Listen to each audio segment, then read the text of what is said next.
Борекер мерімді Аллах Тааланың атымен баштайбыз. Ушул насихатқа жетіскен Құдай Таалаға шүгірлерді айтабыз. Жана өзінің үлгісін қалтырған сүйікті пайғамбарымыз Мұхаммад Мұстафа саллаллаху алейхи ва саллам айтып болған соң, насихат берүүсү. Бүгүн сиздер менен биз ушул сүйлөшө турган тема, негизги тема бул дават деген, эмне деген темада сөз кылабыз. Андыктан биз менен бирге болуңуздар, ошол TikToktон дагы, ошол Facebooктон дагы өзүңүздөрдүн суроо сунуштарыңыздарды берсеңиздер болот. Дин таануучу, дин алымы, Азирети Умар атындагы Ислам университетинин ага окутуучусу Эстебес Ажыкулов устаз. Кош келдиңиз. Ассаламу алейкум. Алейкум ассалам. Эл журтуңуз менен бир амандашып алсаңыз. Ассаламу алейкум. Улуу кыргыз элим, улуу кыргыз мамлекетинин жашоочулары, бир туугандарым, амансыздарбы? Аман эсен, ошо кийинки жылдарга дагы жетип, Кыргызстаныбызда тынччылык болуп, молчулук болуп, ички тышкы карыздардан кутулуп, Катар, Кувейт, Япония, Америка окшогон күчтүү мамлекеттердин катарына кошулуп, эки дүйнөдө иншалла бактылуу болуп жашайлы иншалла. Алла разы болсун устаз. Биринчиден ырахсыздык билебиз.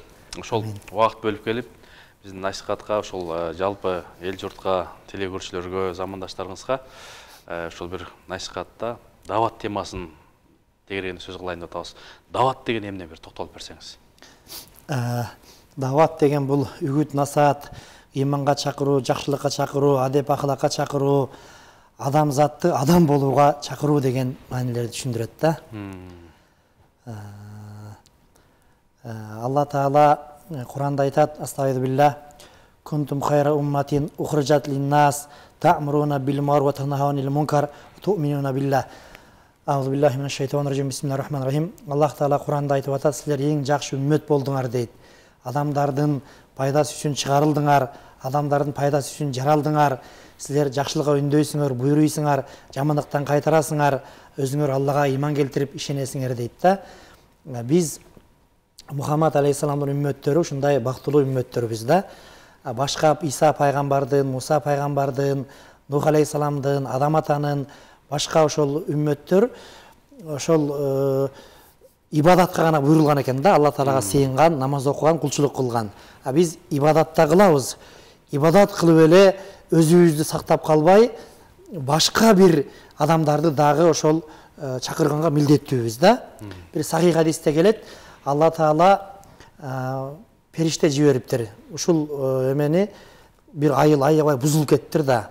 Кумар оюндары, сойкулук, бузулган коом эң бир чекке жетип бузулганда, Алла Таала ошол жерди, ошол шаарды астын үстүн кыл деп чоң периштелерден бирөөнү жиберсе, барыптыр. Барса ошол өздөрүнүн ошол икона дейбизби, церковь дейбизби, өздөрүнүн баягы Кудайга сыйынган үйүндө бирөө бир кыргызча айтканда Ахмат же Ташмат деп коелу. Алардын аты эми Юханна болгонбу, ким болгон эми ошол. Анан буркурап муш Алла Таалага сыйынып, Кудай Таалага сыйынып боздоп атыптыр да бирөө. Ана периште таң калып: Алла Таала, мен бул боздоп атат, жөн эле сыздап боздоп атат.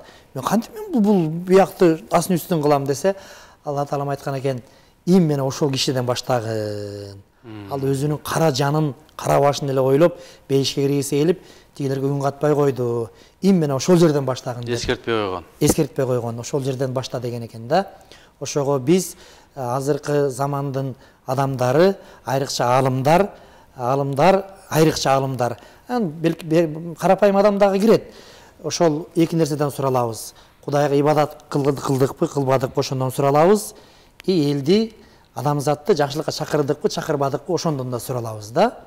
Мухаммад алейхиссалам, Мухаммад пайгамбарыбыз хатаман набийин, пайгамбарлардын мөөрү, пайгамбарлардын печат пророков, кишиден кийин пайгамбар келбейт. Ошол себептен пайгамбар келбеген себептүү алымдар пайгамбарлардын мураскерлери болуп, ушул ишти аткарганга ар бир адамга фарз айым болуп, ар бир адам аткарыш керек. Жакшылык үйүндөп, жамандыктан кайтарып, пайгамбар келбеген себептүү ушул пайгамбарлардын иши алымдарга, анан үммөткө жүктөлүп калды да. Жакшы, Алла разы болсун. Накей ушу биз билгенден баштап ошол эл жерге ошол жакшылыкка чакырып жүрөсүз. Абактарда болсун, сойкуларга болсун, түрмөлөргө болсун, жана ооруп жаткандарга болсун, башкаларына болсун. Анан башка молдоктерди билбейсиз, бирок сизде көбүнчө ошол автобус, троллейбустарга түшүп алып, намаз китептерин таратып, дават кылып жүрөсүз. Бул негизги максаты эмне? Абдан жакшы суроо Темирланбай. Азыр мына Кыргызстаныбызда, Кыргыз мамлекетинде Кудайга шүгүр эркиндик болуп, чынды баягы хадисте Бухарийде мен Адабул Муфраттан Ислам университетте сабак берем азыркы күндө. Ошол жерде сахий хадис келип атат. Ла яшкуруллаха ман ла яшкурун нас. Сахий хадисте келип атат. Бухари риваят кылат, имам Бухари рахматуллахи. Пайгамбарыбыз айтып атат. Адамдарга шүгүр дебеген, адамдарга ыраазы болбогон, адамдарга рахмат дебеген, бул Кудайга да шүгүр дебейт. Кудайга да рахмат дебейт. Кудайга да ыраазы болбойт дейт да. Биринчиден Кудайга рахмат. Анан ошол биз бир баягы диний адам катары калыста айтып коюшубуз керек. Биздин падышаларыбыз бардыгы ошол Аскар Акаевден баштап ушул күнгө чейинкиси бирөө дагы мындай динге кысым кылган жок. Эркиндик берди, болдокейлер айланайындар, динди урматтап, сыйлап, эмелер айтат устаздарыбыз. Ошол биздин мурунку падышаларыбыз дейт, биз ушу барганда дейт 30 метр жерден чуркап келип көрүшүп, дамылар келдиңиздерби деп ушундай кылат эле дейт. Сый урмат.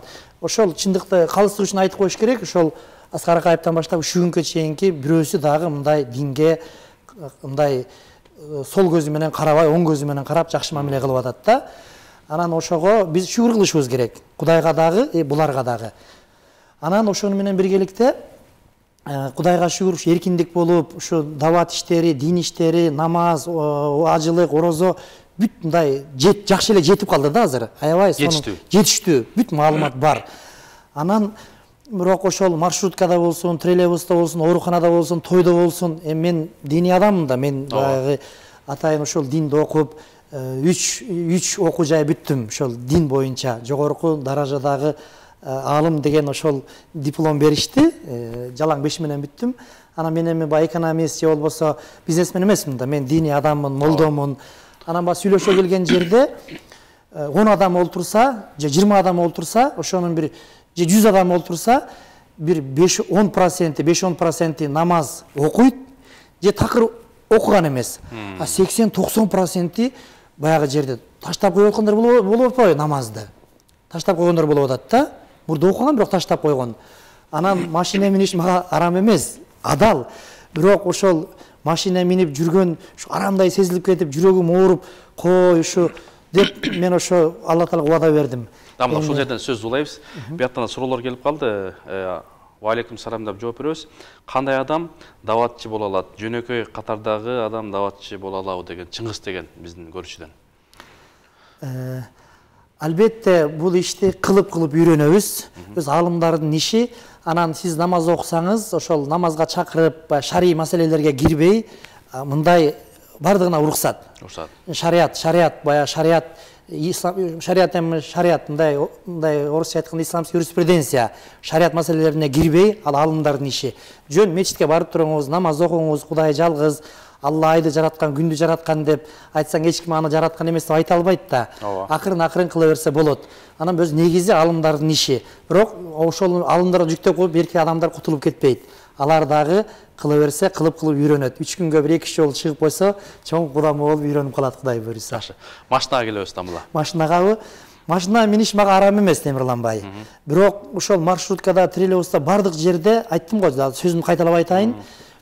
5-10% намаз окуйт, же окуган эмес. А 80-90% баягы кишилердин таштап койгон болуп атпайбы? Анан мен жүрөгүм ооруп ошол эми пайгамбарыбыздын жанына барайын, бейишке барайын. Болгондо дагы Фирдавста Мухаммад алейхиссаламдын жанында, оң жак сол жагында олтурайын, сахабалар Абу Бакр, Умардын жанында олтурайын деп Кудайга убада берип, ушу машина минбей койдум. Ошол мисалы мындай да Темирлан досум, бир тууганым, бул дүйнөдө мисалы 1 комнат үйгө жетпей адамдар өтүп кетип атат. 1 комнат үйгө жетпей адамдар өтүп кетип атат. Бейиш кымбат да. Анан ошого мен баратып 20 адам, келатып 20 адам, баратып 25 адам, келатып 25 адам, баратып 50 адам, келатып 50 адам. Жөн эле бара жумушка барып келатып 100 адамга себепчи болуп калып атам да. Ошол намаз китеп берип, анан молдоке деп мени көргөндө баягы Хасан Хусейнди көргөндөй сүйүнүп кетишет да, эркеги да аялы дагы. Молдоке, сиз молдосуз, ислам сабак бересиз, Азиз Ажыкул деген сизби деп. Ооба десем, сиз ушу биз менен маршруткада жүргөнүңүзгө, троллейбуста жүргөнүңүзгө рахмат деп сүйүнүп багыштар. Элде эле жөнөкөйлүктү каалайт, Каалайт, албетте каалайт да. Баягы Хасан Хусейнди көргөндө пайгамбарыбыз неберелери болгон да сүйүнүп кетишет да бакыштар. Анан мен китеп берип башка кылып ушундай эме кылып атам да Темирланбай. Мен 44-кө толуп 45-ке карадым. Дагы Кудай 19 жыл өмүр берсе, 63-кө толуп 64-кө карайм. Эгер өмүр берсе, бербесе өзү билет. Балким 1 жылбы, жарым жылбы Кудай билет аны. Анан ошого мен нафсимди мындай сындырдым да Кудайдын жардамы менен. Нафси мен деле бая пайгамбар эмесмин да. Нафси машина эле минбейсиңби, такси менен эле кетпейсиңби эми, маршрутка түшүп жаанда тигүү деп нафси ойнойт, бирок кой мен 25-50 адамды кыя албаймын деп ушундай Кудай мага жардам берип атат Темирлан досум. Устаз, менде мындай ой келе берет да, чолоо акылымдачы. Ошол сизде баягы эстебес кылып аткан дагы бирөө бар. Мен ал ойлойм, ошол баягы балдарыңыздын энесиңиздин сүйүктүү жарыңыз ошол жеңебиздин да салымы өтө чоң го деп ойлойм да. Анткени кээде билебиз, баягы мындай чоң алымдар бар, айрым молдолор бар тааныгандан, бирок үйдө отур десе отуруп калышат экен да. Сизди ушул сыртка чык, дават кыл, дейт окшойт. Биринчиден ошол Алла Таалага рахмат.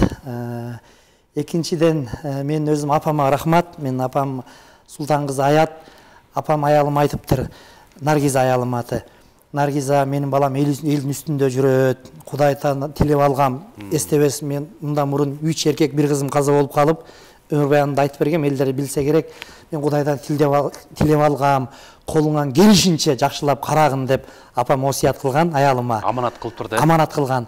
Экинчиден кайненеме дагы рахмат, Майрамкан деп өмүр бою ошол Нарындын Алатоо деген ресторанда администратор болуп иштеген, өмүр бою. Ал кайненем дагы ошол аялым азыркы күнгө чейин мен ботинкеме чейин майлап тазалап коет да. Эми азыр балдарым, кыздарым чоңоюп калып, алар жардам берип калышты. Анан неге ушинтесиң десем, мен апам дейт, Майрамкан ошол атамдын туфлисине чейин өмүрүм ушу мен азырга чейин майлап тазалап коюп, ушундай тарбия берген. Мен андан аттап кете албайм деп. Албетте ошол биринчи Кудайга рахмат, анан өзүм апама рахмат, кайненеме рахмат, аялыма да рахмат. Туура айтасың Темирланбай. Алла разы болсун. Анан мынакей дават ишине келип атасыз. Сойкуларга, ооруканаларга барып дават кыласыз. Бул эми канча жылдан бери уланып аткан маселе? Бул мен ошол 1996 жылы 16 августта намазга жыгылдым мектепти бүтөрүм менен. Ошондон бери эле Кудай кабыл кылсын уланып келаткан иш да. Мен өзү Темирлан иним ачык айтканда Кудай мага көп талант берген. Аябай көп талант берген да. Ана ушул талантты мен арам жолго жумшабай, адал жолго жумшайын деп, ушул Кудайдын өзүнө жумшайын деп ушу жолду тандап алдым. Алла Таала Куранда айтат, астагфирулла, Мухаммад сүрөсүнүн 9-аятында келип атат: Я айюхаллазина аману ин тансуруллаха янсурук мисаби тахтамакум. Эгер силер менин диниме жардам берсеңер, мага жардам берсеңер, менин диниме жардам берсеңер, анда ошол мен силерге жардам берем, кадаңар динге бекем кылам, урук тукумуңан эл башкарган, дин башкарган, керек болсо дүйнө жүзүн башкарган адамдарды чыгарам, көп ушундай дөөлөттөр, жакшылыктарды берем деп Кудай вада кылып атат. Кудайга шүгүр эми. Мындай арты жакшы болсун. Шүгүр, Кудай көп жакшылыктарды берип атат. Эми мен мындан тиги деп эле айта бербейм деп, шүгүр бирок Кудайга шүгүр. Устаз, TikToктон да көп ошол жакшы сизге ырашылып келип атат, Эстебес устаздан Аллах разы болсун депчи. Анан мага кызык боло берет, балким элге деле кызык болсо керек. Ушул сойкуларга дават кылганда кантип дават кыласыз? Барып, аларды китеп бересиз, эмне кыласыз? Кайткандар болобу, кандай? Эми Темирлан иним, мен Ислам университетте 20 жылдан бери сабак берем. Ошону менен биргеликте өзүң менен чогуу Кыргызстан абак жайларында дагы 20 жылдан бери сабак берем.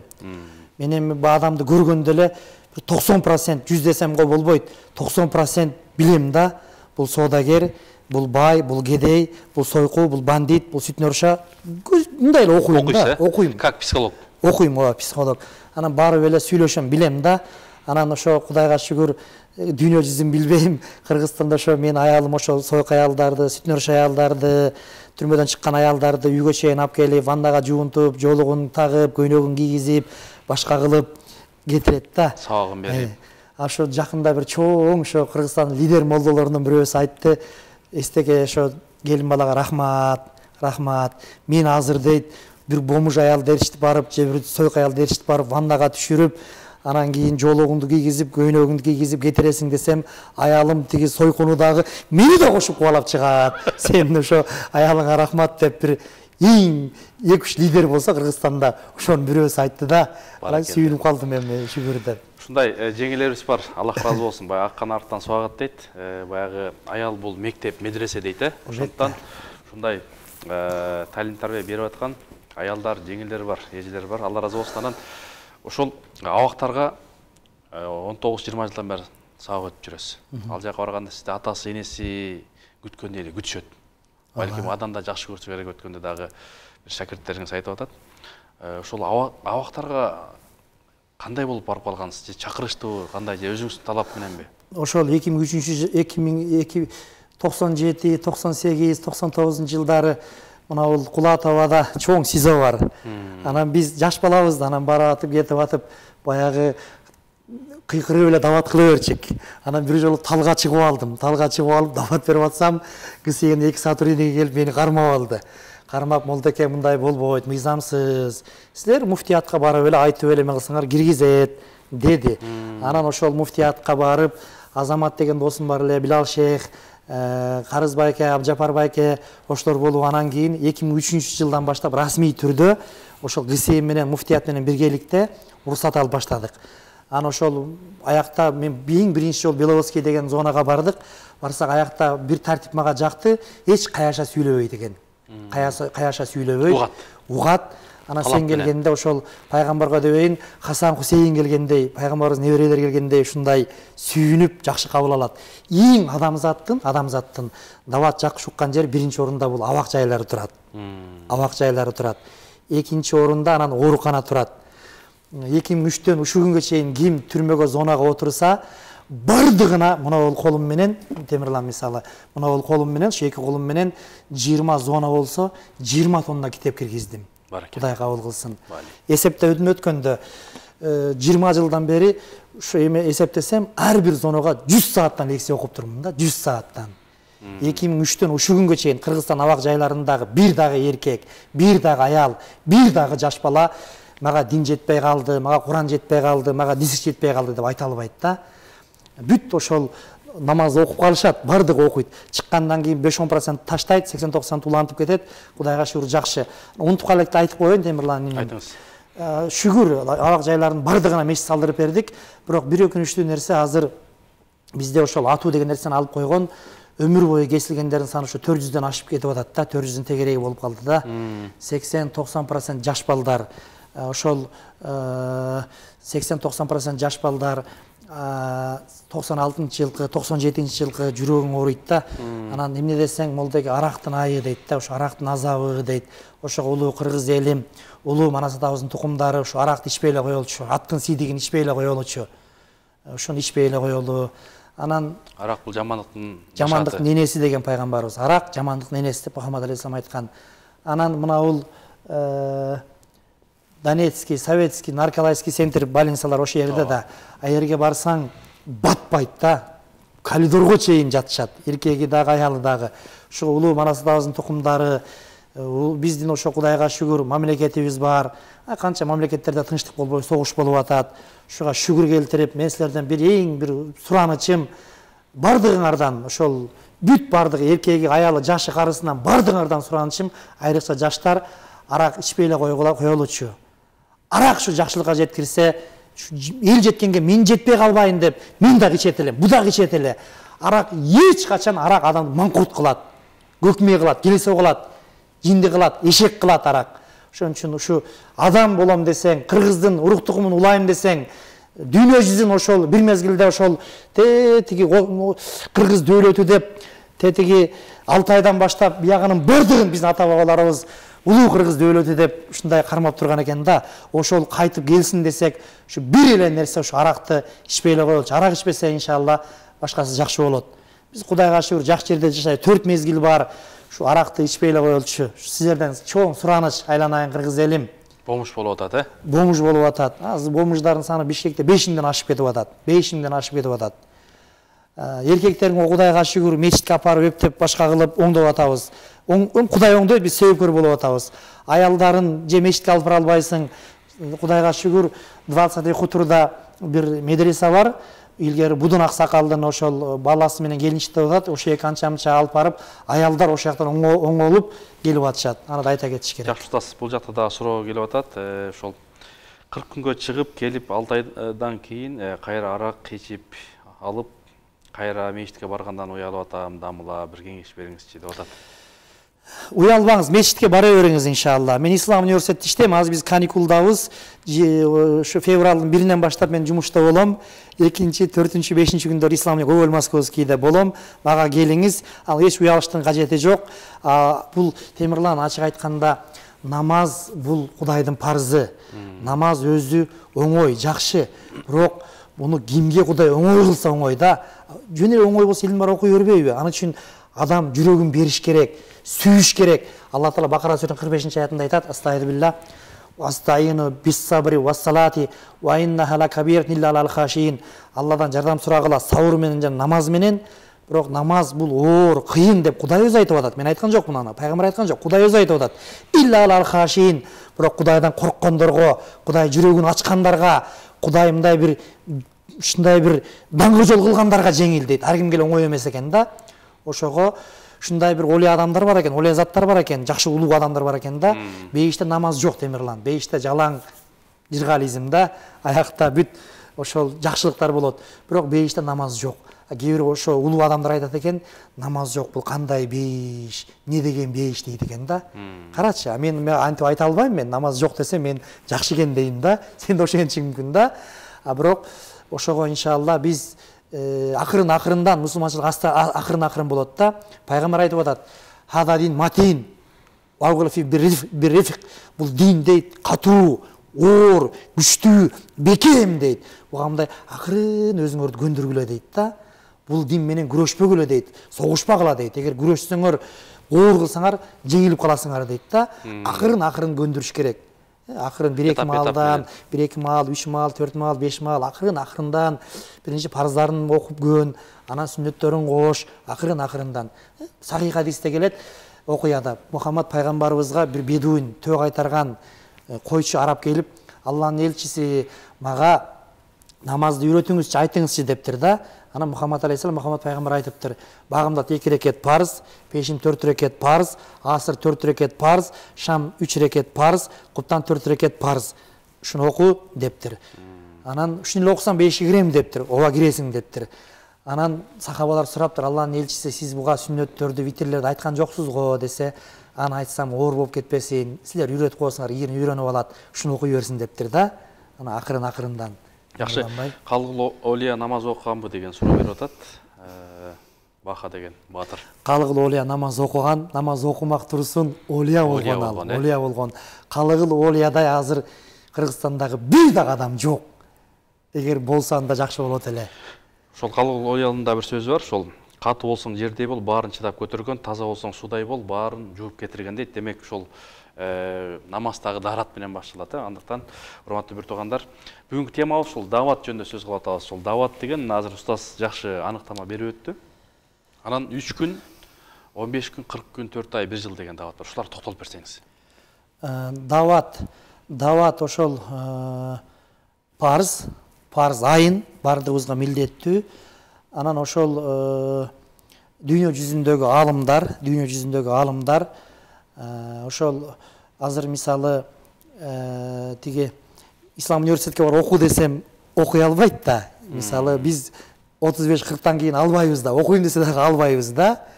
Же болбосо 2 жыл, 10 жыл окуй албайт. Ошого бул ошол 3 күн, 40 күн, 4 ай деген бул ошол баягы колу бошобогондорго, өкмөттө иштегендерге, башкаларга акырын-акырын үйрөнсүн деген бул тартип, методика, практика, тартип үйрөтөбүз да. Ошондой. Анын эч мындай талаш маселе жок. Ошо аалымдарыбыз ошол азыркы заманга жараша баягы эч үйрөнбөй жүрө беришип атпайбы? Мисалы бирөө айтат, 5 жыл болду дейт, намаз үйрөнө албай атам дейт. 3 күнгө эле барып келсең үйрөнүп аласың деп. Бул тартип, методика, практика. Аны биз тез үйрөнүп кетет. Тез үйрөнүп кетет. Аны биз ошол фарз же важип же сүннөт деп айта албайбыз. Ал тартип. Бирок дават өзү фарз. Ар ким колунан келишинче ошол аракет кылып мамлекетибизге, динибизге, эл жерибизге салым кошушубуз керек. Мисалы мен молдомун, мен ошол молдолукту кылышым керек. Бирөө уста, ал мечитти жакшы жасайт. Бирөө бай болсо, ал ошо байлыгы менен зекет садака берсин, жетим жесирге, молдолорго айлык берсин. Ар ким колунан келгенди кылсын. Аскер кызматкерлери бизде ошолор бар үчүн азыр биз Кудайга шүгүр ошол командирлерди чакырып, частарга барып, ошо силер бар үчүн биз тынчыраак намаз окуп атабыз деп жаш жигиттерге акыл насаат айтып, дем берип, атынып асынып өлбөгүлө, сен өлүп калсаң кандай болот мен талтайып же болбосо бир чиновник курсагын көтөргүчө Кыргызстанды бирөө басып албайбы, кой деп аларга да мындай нарк берип, сүйлөп берип, мындай ынтымакташып иш алып барып атабыз да. Жакшы, Алла берекесин берсин. Анан аял кишилер ошол дааватка кантип чыгат? Эрежелери кандай? Аял кишилер күйөөсү менен, баласы менен, махрам деп коет, нике жүрбөй турган ошол жакын туугандары менен чыгат да. Бир туугандары менен, бир тууган тайкеси менен, бир тууган байкеси менен, баласы менен, күйөөсү менен, үйлөнгөнгө болбой турган эмелер менен чыгат да. Жакшы, анан ооруканаларга барып баягы ошол аракка кирип кеткен бир туугандарга барып атпайсызбы? Анан ошол даават айтканда же болбосо канча пайыз оңолуп атат? Мисалы Темирлан досум, биз 120 ошо боңу жоголткан бир туугандар заводко жибердик да. 120. 120, азыр 120га жетти саны. Ошонун мейлі мен баягы жалганчы болбойм, бир 5-10 оңолбосо, 110 строго оңолуп калбадыбы? Баракелди. Чоң кызматтарга барып, башкага барып, кайрадан кээ бирлеринин 2-ден 3-төн үйлөрү бар экен, жиптери бар экен, бизнесмен адамдар экен, аялдары мага чалып, молдоке, сиз Сирияга кетирип аткан жоксузбу, Иракка кетирип аткан жоксузбу деп чалат. Каякта Ирак, мен Ислам университетте сабак берем, муфтияттын расмий өкүлүмүн ошол түрмөлөрү боюнча, абак жайлары боюнча, боңу жогулган бир туугандар боюнча, эстебес ажык бүтүп калсаңыз мен чыгам десем, молдоке, мен сиздей адамды көрө элек болчумун. Сизди ошол адамдын жер бетинде басып жүрөм. Бул эми менин сөзүм эмес, жеңелердин сөзү. Жер бетинде басып жүрөм, айланайын деп, ал керек болсо мага баягы костюм шым, чапан, чупан алып келип, ыраазычылык билдирип, чекемен өп, аялым кыланда өп, бала чакама подаркаларды алып келип, ыраазычылык билдирип кетип атышпайбы? Муну дейт, больницада оңдогон эмес, сен тириңде оңдогон эмес, башка да оңдогон эмес, Кудайга рахмат, Кудайым сизге рахмат деп, жеңелери келип, жиптерди айдап келип, күйөөлөрүн алып кетип атпайбы? Баракелде. Айманбет деген биздин ошол көрүүчүбүз, ошол эстебес байкебезден Аллах ыраазы болсун дейт, бар болуңуз, көп жашаңыз дейт. Сизге дагы Кудай Таала ошол ийгиликтерди берсин. Бүгүнкү темабыз, урматтуу насихаттын көрөрмандары, даават жөнүндө сөз кылып атабыз. Анан ошол дааватка оңолгондор абдан көп. Анан негизги бул баягы врачтар дарылай албайт, бул тарман. Буну ошол дин, адеп ахлак, ал жакка барып ошо адепти үйрөнөт. Эң негизгиси дагы ошол өткөндө бирөө айтып атат, мен илүүгө чыгып, туалетке кирип чыкканды билбейт экем. 3 күндө ошо үйрөнүп келдим. Анан сиз айткан намазды үйрөнүп келдим дейт да. Ооба, биз эми Темирлан досум, албетте баягы врачтар менен дагы молдолор бардыгыбыз ынтымакташып, биргелешип, иш алып барышыбыз керек. Себеби менин колуман келбеген аныкынан келет. Аныкынан келбеген мунукунан келет. Акыйда деген илим бар да. Акыйда деген илим бар. Ошондо айтат, оорунду биз дейт, мындай жаман көрөбүз да. Оору жаман. Бирок оору жок болсо анда көптөгөн врачтарга жумуш жок болуп калат экен, студенттерге жумуш жок болуп калат экен, башка болуп калат экен. Бул дагы жаман, бирок жалпылап алганда жакшы жагы да бар да оорунун. Абак жай түрмөлөрдү жаман көрөбүз. Бирок түрмөдө мисалы канча сотрудниктер мисалы айлык алат, башка болот. Анан биякта кутуруп намаз окубагандар түрмөгө кирип окуп калып атышпайбы? Пайдасы? Пайдасы бар да. Юсуф алейхиссалам 13 жыл, 14 жыл түрмөдө отурган. Анан эми Кудай Таала ушундай жараткан да баягы плюс-минус деп коебуз го. Ошондой жактары бар. Албетте ошого биз албетте медицинаны да колдонушубуз керек, молдолорду колдонушубуз керек, байлыкты да колдонушубуз керек. Колдон келсе ошол бийликте турган байкелерибиз бийликти колдонуп, ошол жана казино деген нерсени жаап, сойгулут деген нерсени жаап, наркомания деген нерсени жаап, бардыгын ошол ак жолго колдонушубуз керек да. Колдонушубуз керек бардыгын. Бардыгын колдонушубуз керек. Түшүндүңүзбү? Жакшы. Демек, бул баягы өткөндө бир апа айткандай, мен баламды ошол ичип кетти эле, анан 3 күнгө даватка бир молдолорго алып кетип, азыр сонун баламга өзүнө келди дейт да. Демек, сиз айткандай чоо көтөргөн жүк жеңил болот. Албетте, чоо көтөргөн жүк жеңил болот, жалгыздараак бак болбойт дейт. Пайгамбарыбызга да канча миңдеген сахабалар өмүрүн берген, малын берген, жанын берген, жалгыз адам эчтеке кыла албайт да темирланбай.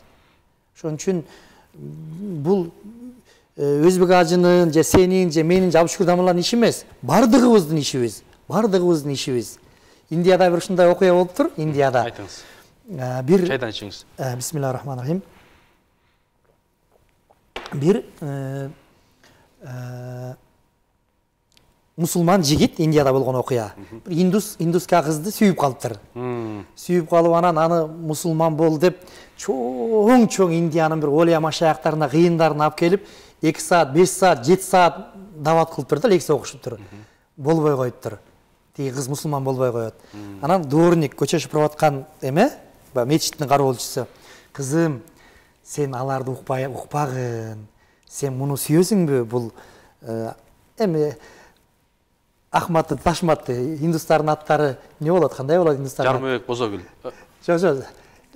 Жими Рита дегенде эми эле аякта деле мусулмандар да мусулман аттары Мухаммадты сүйөсүңбү, Алини сүйөсүңбү, Зубайырды сүйөсүңбү дептир да. Тиги баягы мечиттин дворниги шыбыргычы. Анан тиги индуска кыз айтыптыр: "Ооба, сүйөм, жакшы көрөм" дептир. Жакшы көрсөң, анда сен бул аксакалдарды укпай эле койгун, буларды укпай эле кой. Бир эле сөз айтып койсоң: "Ашхаду алла илаха иллаллах ва ашхаду анна Мухаммадан абдуху ва расулу". Мунун мааниси: Алладан башка сыйына турган зат жок, Алладан башка Кудай жок, Мухаммад Алланын кулу жана элчиси деп айтасың. Бул бир эле ушул сөзбү? Ушул сөздү айтсаң эле болду. Сен бул Зубайыр менен нике кыйып беребиз. Бул проблема жок, ушул эле дептир да. Анан баягы кыз: "Болду, ушул бир эле сөз болсо болду" деп мусулман болуптур. Олая машаяктар, аалымдар 7 саат лекция окуса таасир этпей, көчө шыпырган бирөө себепкер болуп атат да. Караңыз, Демек бул данышмандуулук да? Данышмандуулук. Даваттын бир эмеси мындай ыкмасы. Ыкмасы. Дагы бир эске келгенди айтып коеюн, унутуп калбайын. Айтыңыз. Раматылык Чубак устаз айтып берди эле. Эстеге дейт, десем мен а кишиге тайке болом да. Биздин Нүрият деген ошо чоң атабыздын карындаштары Чубак Дамыланын чоң апасы болгон. Анан эстеке дейт, бир окуя болуптур да. Бир гаалым киши. Биз азыр сойку анан тиги деп жаман көрүп атпайбызбы? Ал аалым киши бай экен, өзү бай экен да. Анан баягы бир ошо сойкулар сүнөшүлөр турган жерге барып, килейген жипти айдап барып, анан бир автобусту айдап барып, кыздар канча 1 саатка канча, 2 саатка канча, 1 суткага канча десем, $100, $200, $500 тигүү десе, бардыгыңарды төлөп берем. Бирок мен кылганды гана кыласыңар дептир да. Макул дептир. Мен силерге бардыгыңарга керек болсо $500 төлөп берем. Же $1000 төлөп берем. 40-50 бардыгына. Бирок мен айтканды кыласыңар.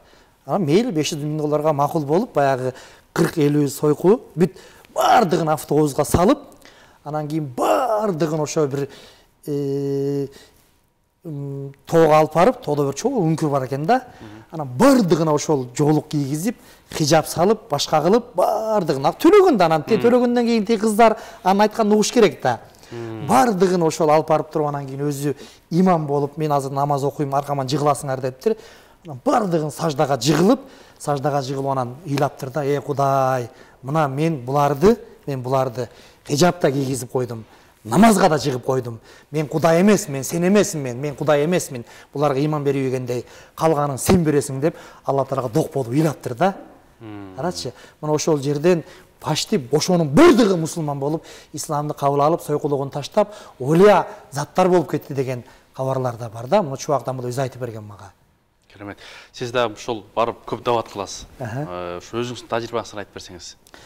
Мен бир жолу ошол мына бул азыр Лев Толстой анан правда ошол жакта келип, ошол сойкулар турчу эле, анан ошол жерге келип, анан бир ошол келин күйөөсү менен ажырашып жүрүптүр. Анан эми өзү татынакай, жакшынакай эле эме, анан ажырашып башка болуп кичине адашып атыптыр да байкуш. Анан ушунчалык дават кылдым. Анан кетейин деп калды, бирок жетпей атат да. Кетейин эле деп калды, бирок жетпей атат. Анан мен не кылсам, я Алла, да эмне деп айтсам бул кызга жетип кетет, бул келинге жетип кетет деп ушунчалык мындай жүрөгүм зыркырап кетти. Анан аяттарда, хадистерде келет да, зикир чалган адамдан шайтан алыстай, шайтан качат деп. Аллаху акбар, субханалла, алхамдулилля, аузу биллахи минаш шайтанир ражим десең, шайтан качат да. Анан ошол тесмем тиги чөнтөктө калып калыптыр. Анан ушундай Кудай жүрөгүмө сезим салды. Сен тесмеңди бер бул кызга. Ушуну ушул жака жөнөр деле ушуну чалгын, ошо азырда чалгын деп тесмеңди берсең, ушуга таасир этип Кудай буйрса кетет деди да. Анан ошо мен тесмемди бердим. Айланайын карындашым, ушу зикир чалып жүргүн, ушака келейин дегенде эле субханалла, алхамдулилля, Аллаху акбар деп эме кылсаң келбей каласың дедим. Анан рахмат молдоке, сизге ыраазымын деп ошол жерден кетти. Кийин ошол ислам университетке келип, мечитке келип, намаз окуп, анан кийин күйөөсү менен жарашып, бактылуу болуп кетти, Кудайга шүгүр. Ошол окуялар көп. Баракелде. Урматтуу тилегөчүлөр, урматтуу биртугандар, бүгүн сиздер менен биз ошол дин аалымы Эстебес Ажыкулов устаз менен дават жөнүндө сөз кылып атабыз. Ошол даваттын фазилети жөнүндө ошол устазыбыз жооп берип атат. Эми бул практикада болгон, иш жүзүндө болгон маселелерди анан жана көп бомуштарды чыгарып, алардын батасын алдында отпайсызбы? Үй бүлөсүнө келип, кайра келип, жарашып, ошол бул чоң бир эмгек. Анан буну бүт эле молдолор, алдындар кыла албайт болуш керек, менимче. Анан сиз ушуну баягы мындай алар тагдыры менен сүйлөшөбүз, убакыт бөлөбүз, жанагындай кийим-кечектерди берет экенсиз, жуундурат экенсиз. Анан алар бар оңолуп келгенде сизге кандай бир ыраазычылыктарын билдиришеби? Алар ушундай сөздөрдү айтат, Темирлан иним. Бул эми мактаныч эмес, бул эми баягы бизден дүйнөгө түркү болмок белек. Мен да өтөм дүйнөдөн, сен да өтөсүң дүйнөдөн дегендей. Бала чакага, кийинки буунга балким үлгү болор. Биздин намазканада, биздин мечиттерде азыр миңдик тесмелер бар да, миңдик тесмелер бар, миңдик. Анан кийин алар айтат, эстеке дейт, мен дейт, ушу Кудайга рахмат дейт, Кудайга рахмат. Ушул мен дейт, мени бир туугандарым дагы, башкасы дагы убагында Нуке болчум, Ратбек болчум, Мика, мен атым Мирбек болсо Мика деши дейт. Тансага кошомат кылышчу эле. Кийин жаңылдым, буга кирдим, жеңең кубалап чыкты, анан бомуш болдум. Бирок ушул мен сага ыраазымын дейт да, сага ыраазымын. Мен Кудайдан эки эле нерсе суранам дейт. Биринчиси дейт, ошол Кудай күнөөмдү кечирип, анан бейишке киргизсин. Экинчиси ошол алар бүт тарыхты окуган, бүт эмелерди окуган кыйын адамдар да. Ошол Осмон империясы, Сулайман султандын балдары, керек болсо Чыңгыз хандын балдары дүйнөнү кандай башкарса, ошо сен урук тукумуңан дүйнөнү толугу менен башкарган адамдар чыксын. Мен ушуну каалайм, мен Кудайдан талап кылам, мен Кудайдан суранам деп өмүрүмдү ушинтип, ушул бир нерсе, ушу Кудай мени түз күнөөмдү кечирсин. Экинчиси, сен урук тукумуңан жакшы адамдар чыксын, ушуга нерсени суранам деп ыйлап, анан бакыштар баягы кээ бир дүйнөдөн өтүп кетип атышат. Ден соолугу өлүп калганда, суук тийген, башка болгон. Анан минтип айтыш деген бул кыйын да. Бул минтип берилген бир пайгамбарга берилет минтип. Экинчи, чыныгы пайгамбардын мураскерине берилип, минтип айтпаса, минтип айтыш кыйын да, Темирлан. 10 миллион доллар берсең да минтип айтпайт да. Долларыңды алып туруп, пошол жогол деп кайра өз ошо байлыгыңды, бийлигиңди тартып алып отурусу келет. Мындай айтканда да. Ооба. Анан устаз баягы эфирге чейинде ушу дудук кыз жөнүндө да айтып калдыңыз, ушуга да бир токтолуп берсеңиз. Аны көп айттым го, жада айтайынбы? Айтып коюңузчу бир. Элибизге бир пайда болсо керек, бул да дават го.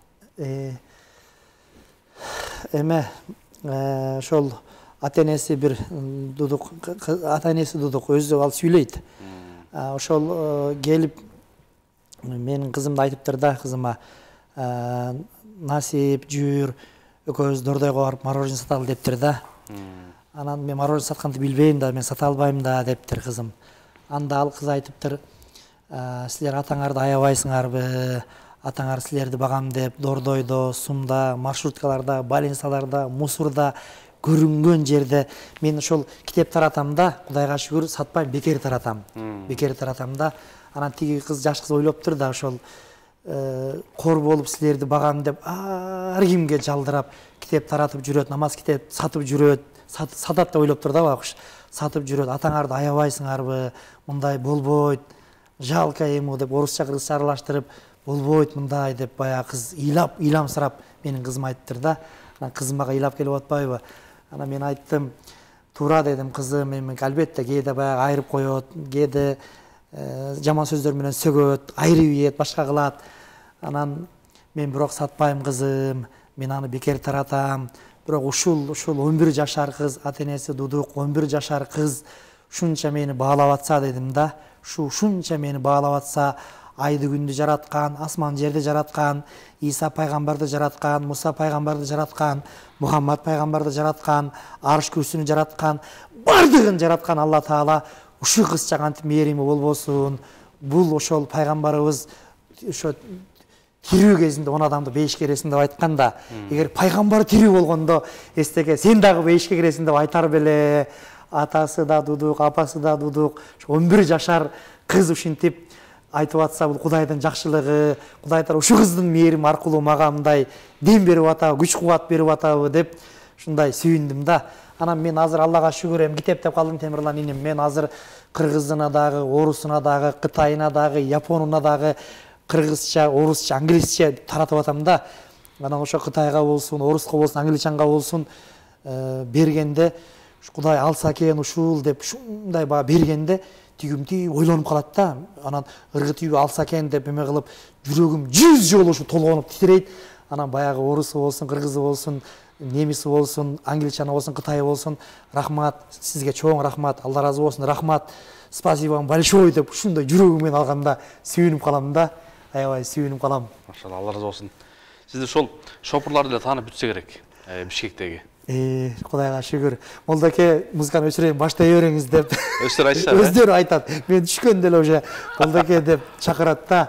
Баягы пайгамбарыбыз айтты го бир хадисинде, бейиште мен үммөттөрүм аттын кашкасындай таанылат мага, мен алар шафаат кылам деп. Анан мен кээде чарчап кичине эс алып алып отурайынчы маршрутка десем, маршруттар өзү токтоп, эстебез дамыла Молдоке келиңиз кеттик, өчүрөйүн музыканы деп, мени өзү чакырганда мен коем, эс албай эле түшө берейин деп уялып калам да. Карачы, ошол эме баары бир шопурларда чарчайт да, кечки музыка коюп чарчайт. Көпчүлүктө баягы ар кандай адамдар болот. Анан кийин ошо түшүңүз, биз менен кетиңиз деп өздөрү чакырат да мени. Кичине эс алып алып отурайын десем, алар өздөрү чакырып, Кудайга шүгүр, кыргыз эли, илгери Атамбай байкебиз айтты эле, кыргыз эли улуу эл. Бизге бир тең келсе, Кытай менен еврей тең келбесе, башка эл кийин чыккан элдер да. Ошо улуу элбиз, улуу манастабыздын тукумубуз. Ошого биз мындай көкүрөктү көтөрүп, мен ишенем, мен Кудай буйруса үмүт кылам, бир мезгил келет, биздин ошол мамлекетибиз Америкадай, Кувейттей, Катардай, Япониядай күчтүү мамлекет болуп, азыр $5 миллиард карыз болуп турсак, бир убакыт келет, башкалар бизге $500 миллиард карыз болгон күндөр келет, Темирлан иним, Кудай буйруса. Дават урмат менен, Диндин, даваттын, ушу биз көп жерди көрдүк, почти дүйнөнүн жарымын көрдүм. Биз жакшы элбиз да, жакшы элбиз. Устаз, ошол сөзүңүз оозуңузда. Азыр Кыргызстанга эмне жетишпей атат? Кыргызстанга ошол 3 нерсе жетпейт. Мен аны мурда да айткам, азыр да айтам. Ыйманга келишибиз керек, ыймандуу болушубуз керек. Анан ынтымак болушубуз керек, анан адилеттүү болушубуз керек. Болду, 3 эле нерсе. Ыйман, ынтымак, түндүк, түштүк, коктоголот, ууру боло бербей, мындай ыйман, ынтымак, адилеттүүлүк. Падышалар да адилеттүү болуш керек. Шариат кетирип жазат, падышалар мындай зулум болгон болбойт да, адилетсиз болгон болбойт. Зулум бул арабтын сөзү. Кыргызча которгондо адилетсиз болуп которулат да, зулум болбош керек. И жумшак да, мээримдүү болбош керек. Анда падышаларга ага болбойт да. Адилеттүү болуш керек, адилеттүү болуш керек. Адилеттүү падышанын дуасы кабыл болот, Адилеттүү падышанын дуасы кабыл болот. Адилеттүү болсо, иншалла, ошол мамлекетте сакталат, бийликте сакталат, өкүм да сакталат, жакшы болот да, адилетсиз болсо болбой калат да, Темирлан инем. Ушу 3 нерсени падыша эле эмес, падыша дагы, муфтий дагы, молдо дагы, врач дагы, көчө шыпырганда бардыгыбыз ошол 3 нерсени аткарышыбыз керек. Ыймандуу болушубуз керек, анан кийин ынтымак болушубуз керек, адилеттүү болушубуз керек. Болду. 3 нерсе болсо, иншалла, 1 жылда ашып кетсе, 2 жылда Кыргызстан бутубузга туруп, Кытайдан карыздан кутулуп кетебиз, иншалла. Жакшы, ыйманга кантип келебиз Дамла? Эми ушул жолдору кандай? Мындай да, Темирлан иним. Жакшы суроо, өтө жакшы суроо, ыйык суроо, бийик суроо, анан түшүнбөгөндөргө татаал суроо. Алла Таала өзү Куранда айтат, Худ сүрөсүндө, астагфиру билла, анузимукуму хавантум лаха карихун. Эгер силер ыйманды, динди, ак жолду каалабасаңар деле, мен силерге мындай таңуулап, мажбурлап берип коёмбу дейт да. Кыргызстанда болсун, дүйнө жүзүндө болсун, адамды да өлтүрүп атат. Эмнеге деген эмеге ортодо байлык, бийлик, ошол эле да, башка эчтеке жок. Ошон үчүн адилеттүүлүктү дагы ушу биз мындай эметишибиз керек да, мындай каалашыбыз керек, иманда каалашыбыз керек. Мына Сауд Арабиянын падышаларына рахмат, ушу биздин падышаларды урматтап, сыйлап, Кабага чейин киргизип атат да. Бул дагы ошол биздин мамлекетке болгон урмат, сыйда. Ушулар мусулман экен, ушундай экен, ушундай тарых болгон экен деп, алар ошо биздин падышаларды да сыйлап, Кабага чейин киргизип атат. Мына ушуну да биз баалашыбыз керек. Алар ар ким биле ача бербейт. Негизи да. Ошого ошол баягы мурунку аталарыбыздын дуалары, Албетте, албетте. Биздин ошол пайгамбарыбыздын хадистерин имам Бухари, Муслим, Тирмизи, Нисаи, Абу Мажа, Абу Дауд 6 тең Орто Азиядан болгон да, Орто Азиядан болгон. Юсуп Баласаган атабыз машалла кандай падышларга ушундай акыйкат жолду көргөзүп, башка кылып, Махмуд Башкари, Токтогул Сатылган, албетте, албетте. Тоглок молдо, Калыгул атабыз, Манас атабыз өзү, биз улуу элбиз да, мамлекетибиз бар, Кудайга шүгүр. Ошондой Темирлан бай. Жакшы, урматтуу бир туугандар, ошол Фейсбуктан да көрсөңүздөр болуп атат. Түз эфирде ошол бүгүн дават деген эмне деген темада сөз кылып атабыз. Андыктан бизде азыр ошол мындай сиз айткандай интернетте болсун, алымдардан болсун, динди кайсыл тармагынан болсун сурап алганга жетиштүү. Кудайга шүгүр. Молдолорубуз болсун, Ислам университети бар. Анан ошол баягы негизги талаптарды да көрүп атабыз. Ошол медреселерге, Ислам университетине келген, ошол дин илимин үйрөнөйүн, шарият илимин үйрөнөйүн, келечекте бир адам болоюн дегендер жылдан жылга өсүүдө. Бунун себеби эмнеде? Ошол Кудайга шүгүр, биздин ошол жаштарыбыз ошо дүйнөлүк светтик билимдерди дагы, диний билимдерди дагы ошол жакшы окушубуз керек да. Кудайга шүгүр, мисалы биздин Ислам университети азыр Көлдөн болот. Айбек деген жигит ошол Юр академияны бүтүп келген, азыр 1-курста бизде окуп атат. Айдар деген жигит Улуттук университетте юриспруденцияны бүткөн, ал да ошо бизде окуп атат. Мен ушу каалайт элем да, бизден ушул Иса Ахунбаевтай улуу врачтар, Токтогул Сатылган атабыздай акындар, данышмандар, Жусуп Абдырахманов атабыздай мамлекетке күйгөн адамдар, Чыңгыз Төрөкулов атабыздай жазуучулар, ушу динибиз дагы, дүнүйөбүз дагы өңгөн, өскөн, эки тараптан ошол куш эки канаттан учкандай биз жалаң эле светтик илим менен дагы көкөлөп кете албайбыз да. Диний илим билим менен дагы мындай экөөнү бир кылсак анан көкөлөп кетебиз да. Ошо экөөнү тең кылышыбыз керек, Темирлан иним. Бир жакшы окуя келип калды, айтайын. Мухаммад алейхиссалам пайгамбарыбыз Меккеден Мединага көчүп барыптыр да. Түшүнүп атасызбы? Көчүп барса Мекке чөл, курма дарак өсөт азыраак, Мединада көбүрөөк өсөт. Анан барганда баягы эмелер, Мединадагы дыйкандар, багбандар курма дарактарын мындай кыйыштырып атыптыр да, кыйыштырып, баягы эркек ургасын коштуруп башка кылып ушинтип атыптыр да. Анан пайгамбарыбыз таң калып, пайгамбар өзү пайгамбар башы менен таң калып, эмне кылып атасыңар, минтпей койсоңор болбойбу дептир да, сурап. Пайгамбар айтты, токтоткула болду деп ошол жылы токтотуп коюштур. Анан ошол жылы курма болбой калыптыр. Түшүнүп атасыңбы? Анан адамдар айтыптыр эмдиги жылы, Алланын элчиси, Алланын пайгамбары, сиз ушу кыйыштырбай койсоңор болбойт беле деп сурадыңыз эле, биз пайгамбар айтты деп токтотуп койдук эле. Ушул жылы курма болбой калды десе, Мухаммад алейхиссалам пайгамбарыбыз айтыптыр, мен агроном эмесмин, мен пайгамбармын. Мен бүт деле Кудайдай болуп баарын биле бербейм. Кудай билгизген нерсени билем. Аны өзүңөр лекүл фаныр рижал, ар бир кесиптин өзүнүн ээлери болот. Мен түшүндүрүп кошуп айтып атам эми. Сварщигиңди өркүндөтө бер, электриң өркүндөтө бер, химикти өнүктүрө бер, физикти өнүктүрө бер, молдочулукту кыла бер. Мен Кудайдай болуп эле бардыгын биле бербейм.